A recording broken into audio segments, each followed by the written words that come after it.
So Owen is an agriculture communications instructor and faculty member at the University of Illinois. He's a past president of the 6,000 member International Federation of Agricultural Journalists, which represents journalists in 62 countries. For more than 30 years, Owen was the research communications director at the University of Guelph, where he developed the Spark experiential program for student researcher writing, in addition to being an adjunct faculty within the Department of Animal Biosciences during that time. He is active as a freelance writer for weekly and monthly agriculture and consumer publications in both Canada and the US. So thank you. Yeah, so I was asked, and I was glad to comply with the request to talk about communicating with industry professionals today for your workshop. I do appreciate that, and thank you for the introduction earlier, Chris. I wish I was there in person. I will be at the end of June because I'm moving back to Canada. But for now, I'm glad we could connect this way, despite the hiccups. Yeah, please go ahead.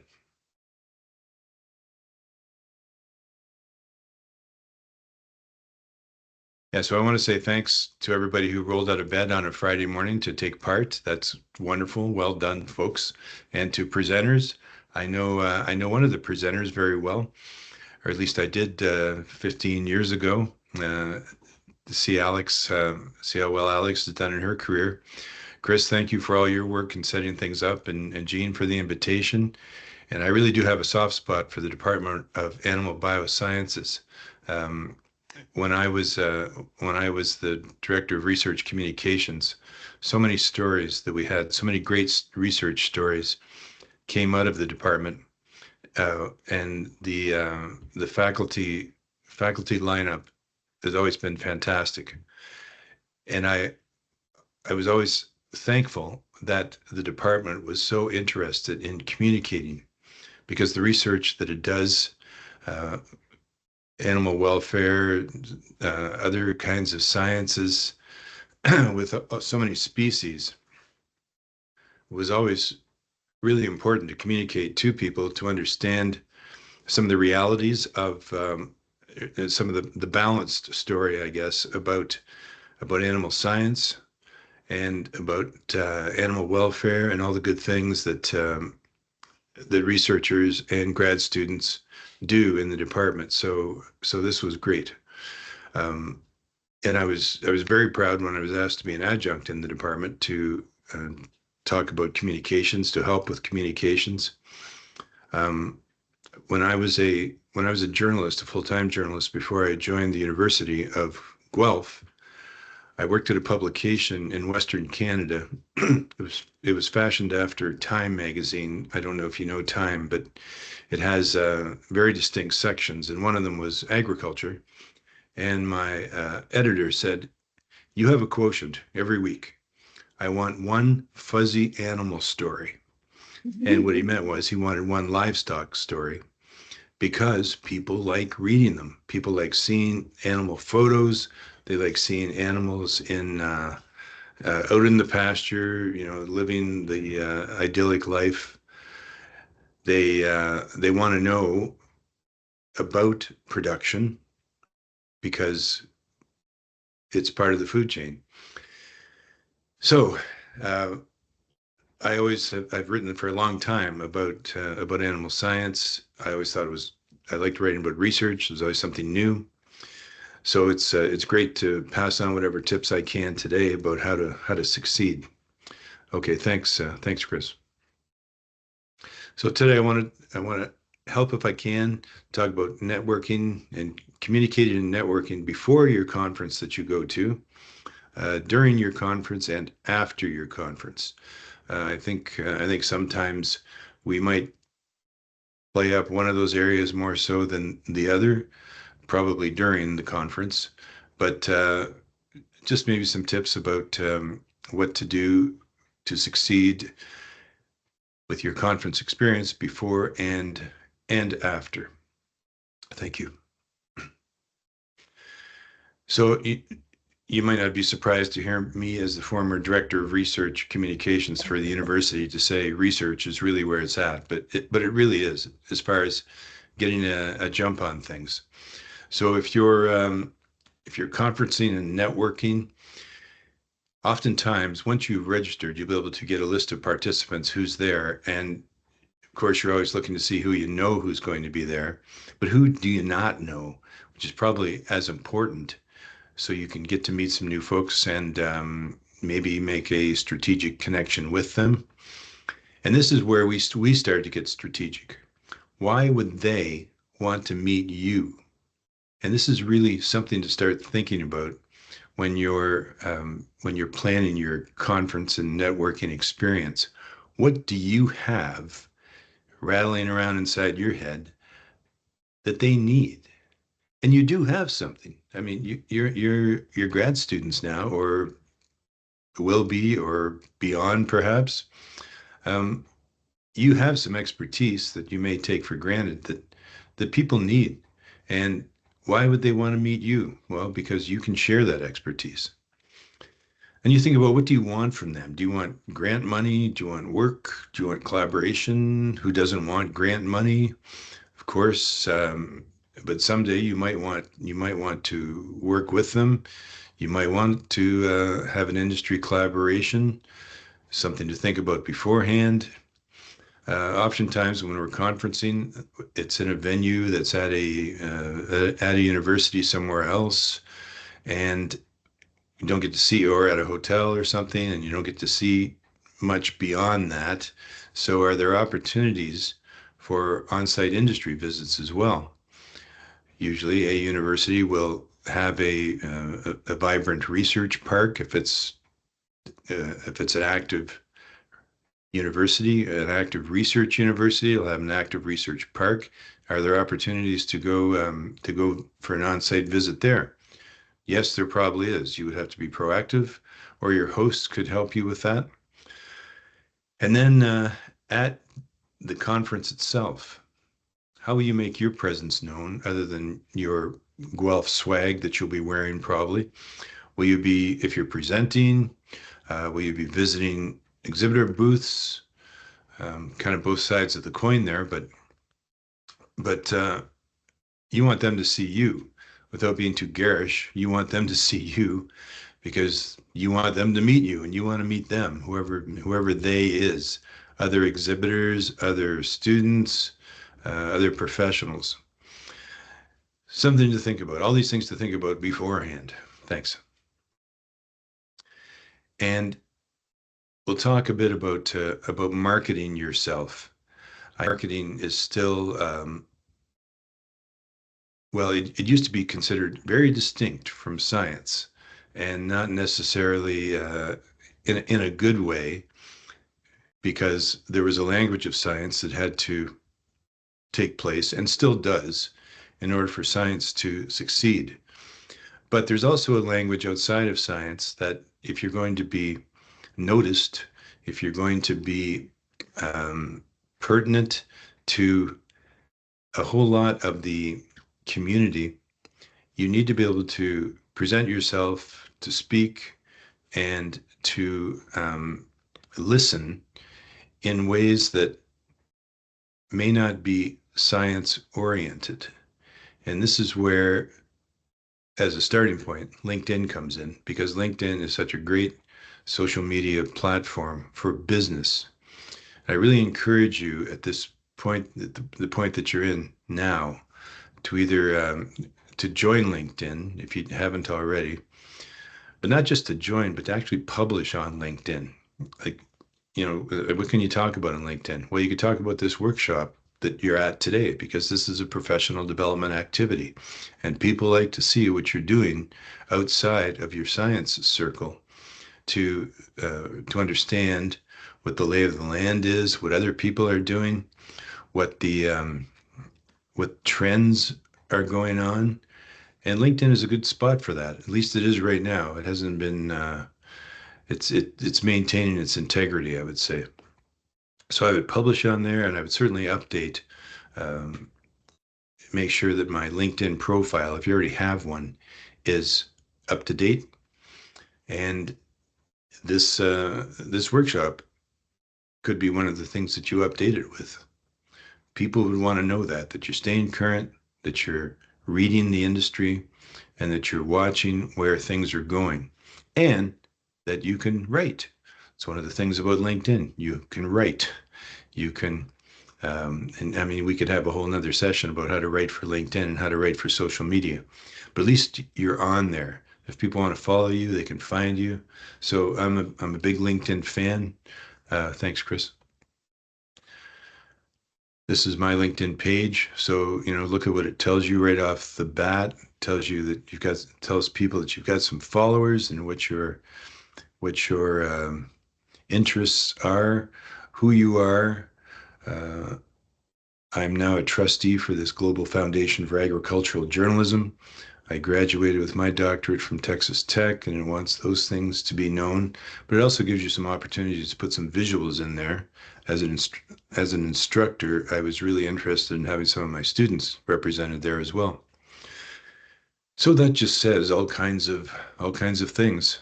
Clearly, I'm supporting Illinois students right now based on the photo that you see there, and people want to know that. So that's my pitch for LinkedIn. Thank you.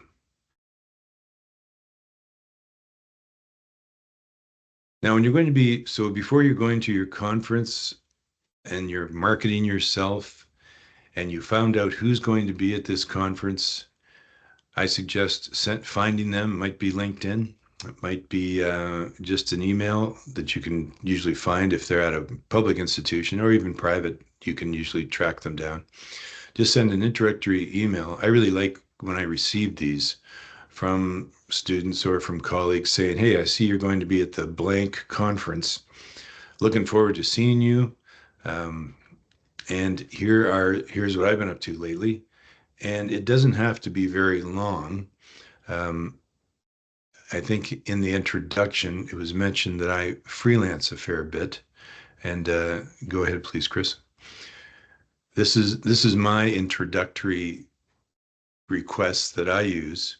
Now, I write for Costco Connection as one of the many things I do, or one of the several things I do as a journalist.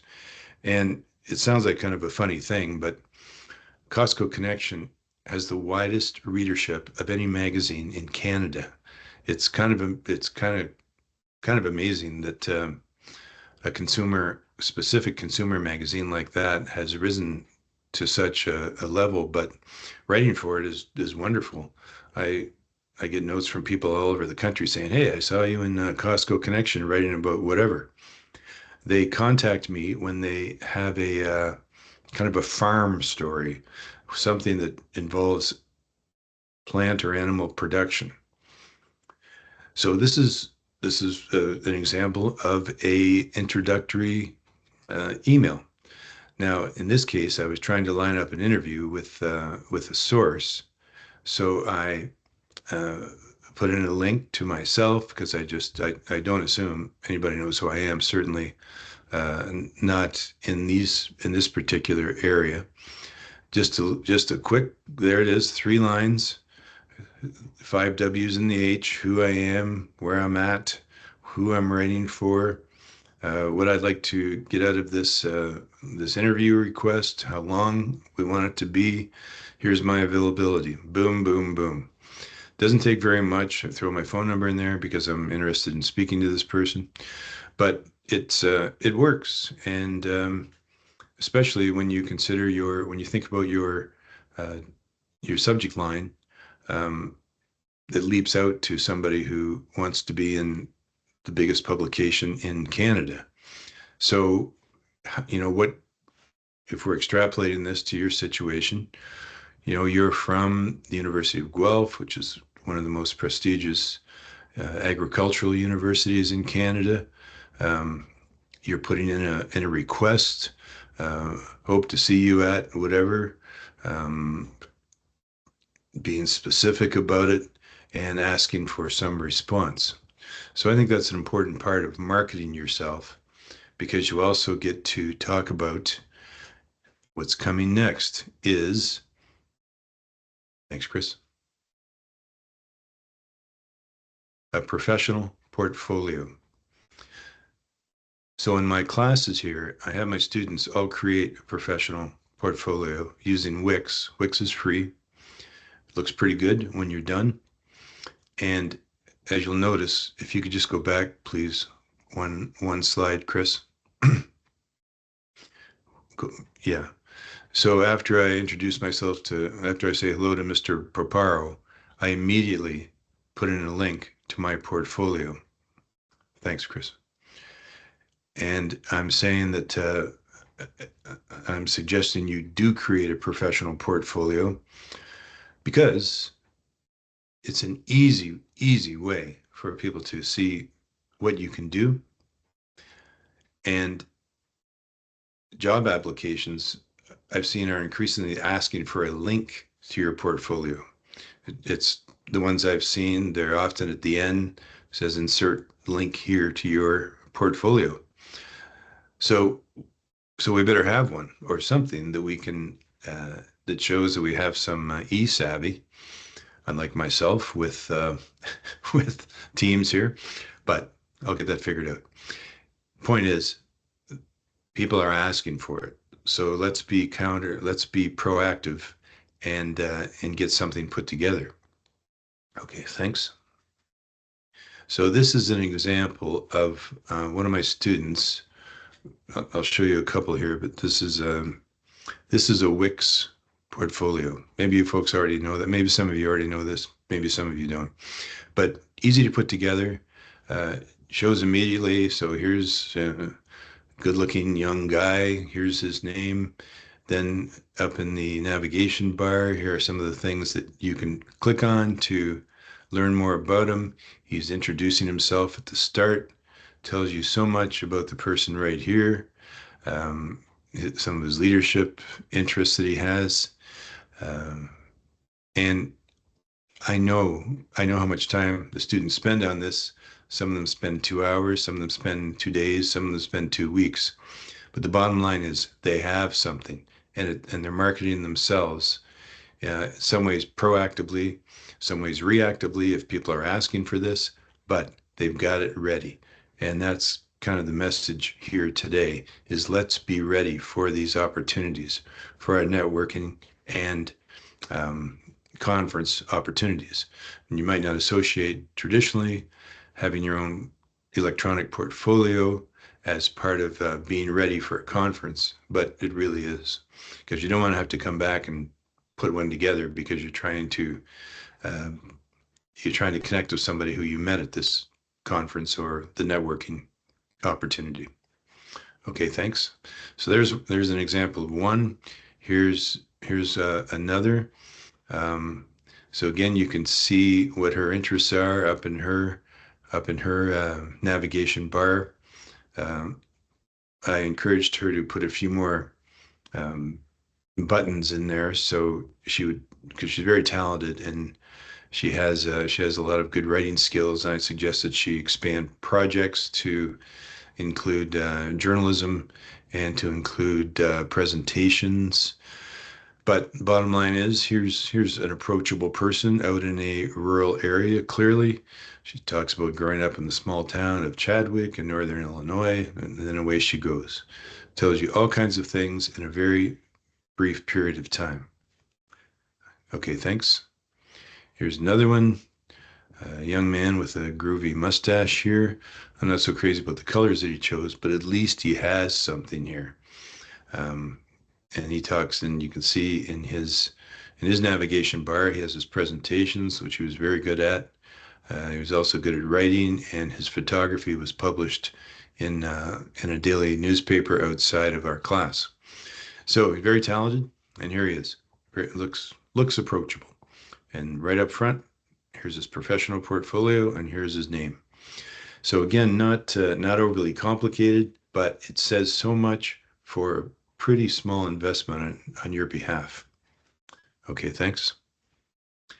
And I don't have a portfolio, but I have a blog where I park all of my material. Now, since Jean may remember this, but probably nobody else does, Probably 25 years ago, I was asked to write a column about agriculture and food for what was then the Guelph daily newspaper. It was called the Guelph Mercury. And I had a note on sent to me on a Friday saying, "Hey, we'd like you to write a column for us. We see some of the output coming from the university about research communications, and it's mostly about agriculture, and we'd like you to write a column for us. So, would you like to?" So, yeah, absolutely. Okay, so we need 600 words, and we need you to file on Monday. And that's about, oftentimes, that can be the amount of um, notice you get to, when you're a journalist. So I thought, okay, oh yeah, and they say, yeah, and you need a name. Give your column a name. So I thought, okay, they want me to write about agriculture, and I'm from an urban area. So there's the urban part, and culturally, Urban Cowboy, the movie, was out at the time. So I thought, okay, I'm a person from an urban area. I'm writing about agriculture. Agriculture has cowboys. Everybody knows cowboys and kind of has this fun feeling about them. So I'll go with Urban Cowboy. And it's stuck ever since. I still get people saying, "Hey, Urban Cowboy." And it's kind of a light thing, but it's my shtick. And it's stuck with me for this long. And people can other journalists kind of ha ha at it, but people don't remember them. They remember Urban Cowboy. So there's another marketing approach I would challenge you with. Do you have something? It doesn't have to be Urban Cowboy, of course, or anything along those lines. But is there something, as you can see that tagline there, food comes from farms, just like these stories. Do you have a personal tagline that would make sense to people, that you could live by, that you could base your research on? And I know this is outside the science realm for sure.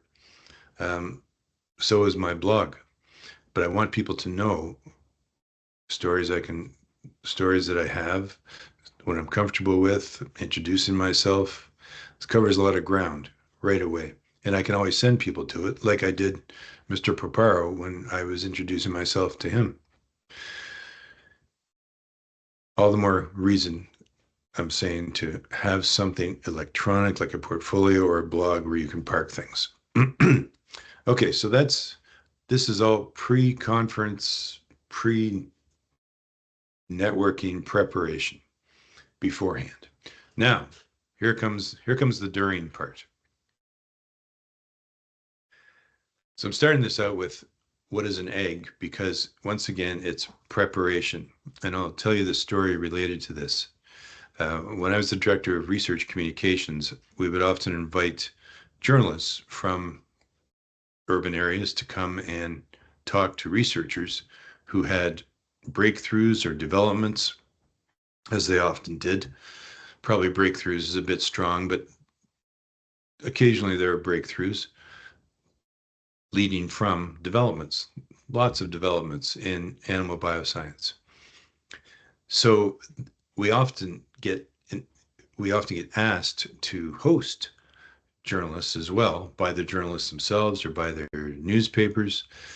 So I had a call from the science writer for the Toronto Star, which is the biggest, has the widest circulation of any daily newspaper in Canada, because a researcher, his name is Les Ferrier, who was a researcher at the time, had developed a chimeric chick, and this came from um, mixing, just to summarize, mixing genes inside the egg. So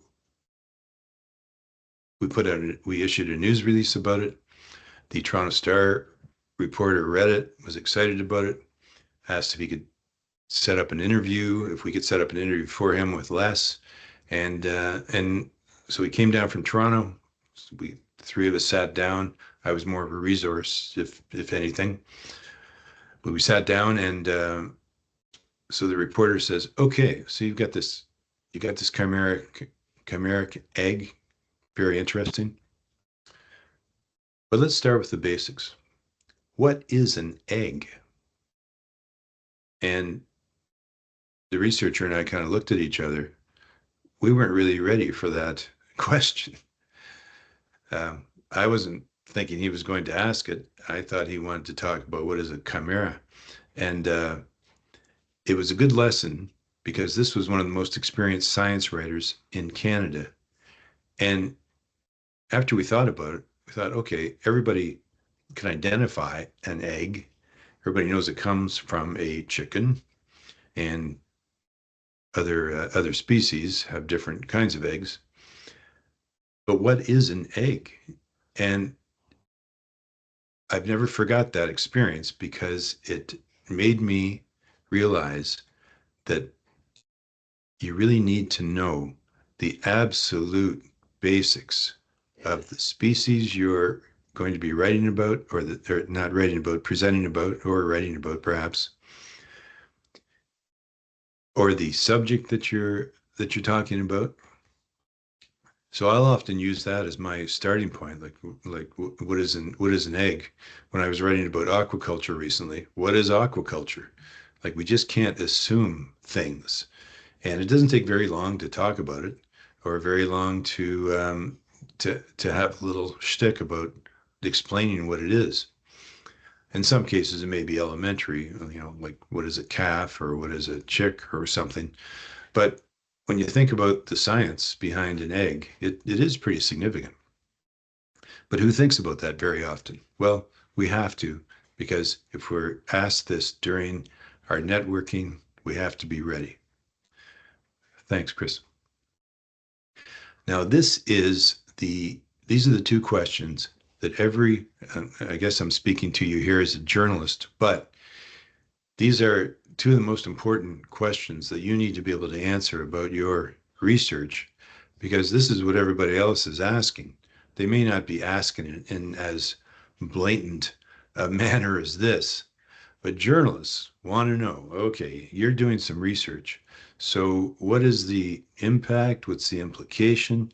And as far as who cares about it, um, what what's your audience here? And who will it impact? Because anybody who reads or listens to a story will be asking these same questions. Why should I give a minute or half a minute or 5 minutes of my time to this particular topic? How does this affect my life? And these are the two questions that an editor will ask, that anybody that you will be talking to will be thinking in the back of their minds. How does this impact me? Next slide, please. And these are the kinds of questions that I would urge you to challenge yourself with, because you may be asked these questions. How does your research make human lives better? In your cases, how does this research make animals' lives better? And this is one that always works with agriculture, is how does your research relate to food? Again, we get caught up in the science because we have to, because that's how science advances. But when we're talking about trying to make agriculture relevant to a broad audience, if that happens to be the audience that you're in, or the conference that you're in, or if you're networking at your dining room table with your family, if you can relate your research to food, it may be several steps away, but it always works, and it makes people understand, helps people understand what it is you do. They may not understand the minutia, but in some cases they don't have to. But you could explain it if you needed to, because you understand science. Um, but do they? Not to the extent you do. So you need to be able to break it down to make it relevant. And here's one of the ways you do it. Thanks. This is supposed to be a salesperson. It's not a very good depiction of a salesperson because you don't see them in a tux very often. But when I Googled salespeople, this is what I got. So this is one of the ways, again, to explain your research when you're communicating with industry professionals, because even they want to know the benefits, not the features. And I learned this from a car salesperson. He said, don't tell me. I will try to talk about features of a vehicle, but what I'm really trying to drive towards are the benefits of these particular features, the benefits to you, because the feature might be uh, some lighting feature that this vehicle has. So that's nice. You have advanced lighting, but what is the benefit of that advanced lighting? Well, you can see better in the fog, you can see better in snow. There's a benefit that people will buy rather than buying a feature. A feature will be important to you, but it's the benefit that is important to your audience. And that's something to keep in mind. Now, I wanted to introduce you to this. Maybe you already know about this framework.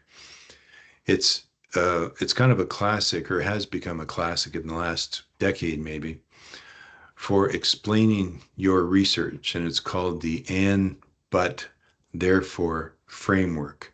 You'll sometimes see it as ABT.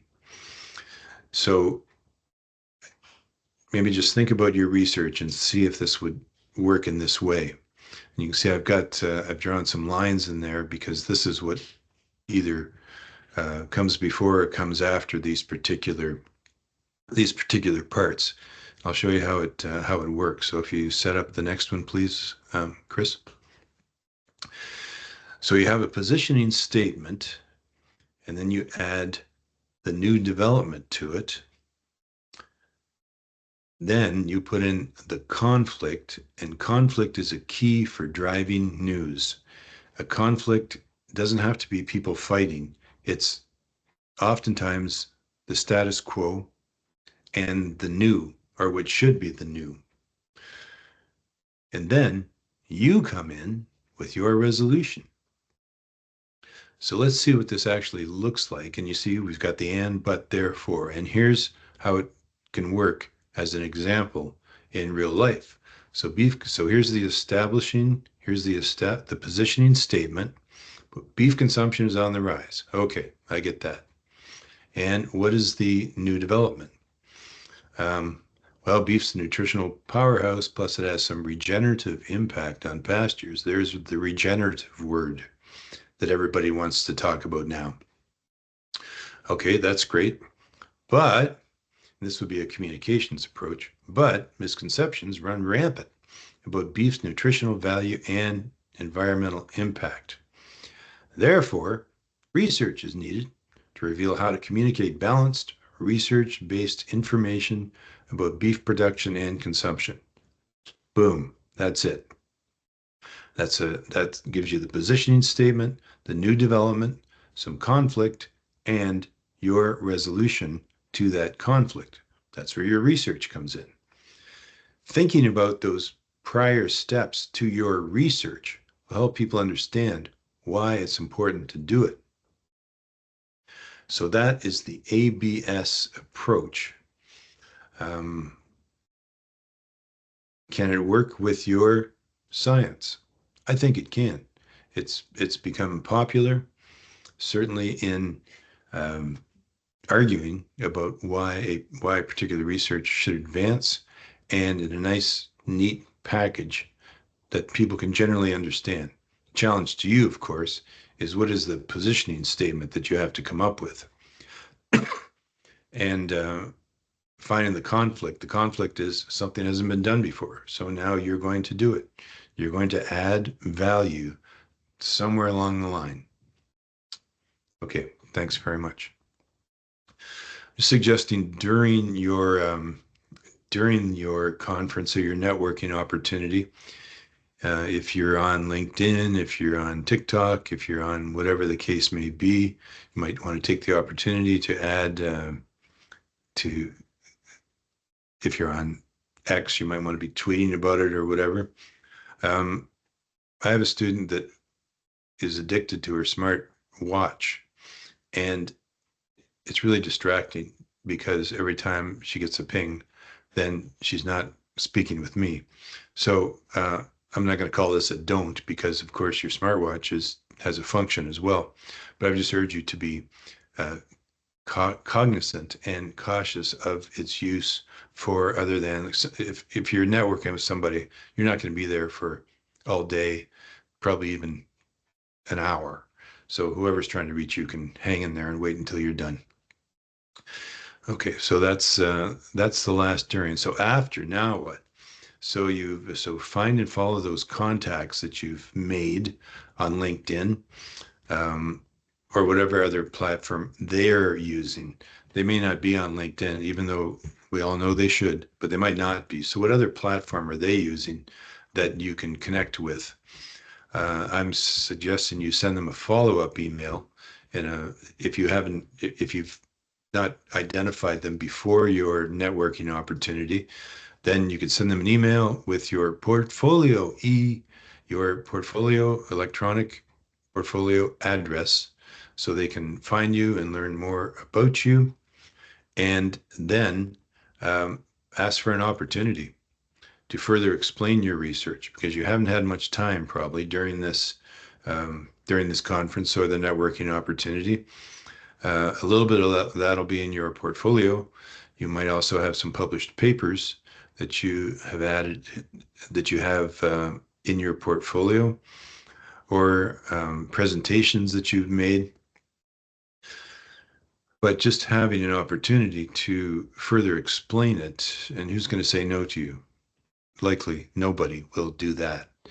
So just to keep that door open, to get the conversation going, because that's really what communicating with industry professionals or communicating with anybody is about. It's about furthering the conversation. And you really want to be conversational, because that's how ideas are shared, by people talking. That's why I'm glad I can speak with you today.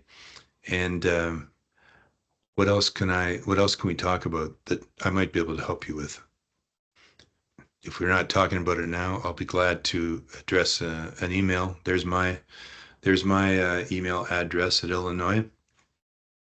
But do you have any questions now that you might want me to address?